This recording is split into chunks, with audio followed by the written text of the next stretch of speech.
এখন গুগল ম্যাপের কথায় আসি। আমার বন্ধুর দেওয়া অ্যাড্রেস যখন গুগল ম্যাপে ইনপুট দিছি, তখন গুগল ম্যাপ আমার জন্য হাজার হাজার জায়গার মধ্য থেকে আমার জন্য সবচেয়ে রিলেভেন্ট জায়গাটা খুঁজে আমার সামনে এনেছে।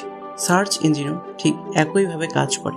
আপনি ব্রাউজারে কোনো কিছু লিখলে সার্চ ইঞ্জিন ইন্টারনেটের কোটি কোটি পেজের মধ্যে থেকে সবচেয়ে রিলেভেন্ট রেজাল্ট খুঁজে বের করে আপনার সামনে আনে। সার্চ ইঞ্জিন কাজ করে 3টি ধাপে। ধাপ 1, ক্রলিং।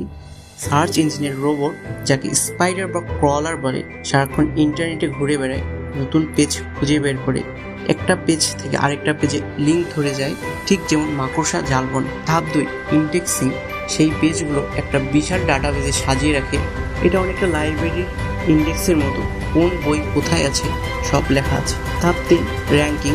আপনি সার্চ করলে সার্চ ইঞ্জিন সেই ডাটাবেস থেকে সবচেয়ে ভালো রেজাল্ট বেছে নেয় এবং সবচেয়ে রিলেভেন্টটা সবার আগে দেখায়। কিছু জনপ্রিয় সার্চ ইঞ্জিন হলো গুগল, বিং, ডাকডাকগো,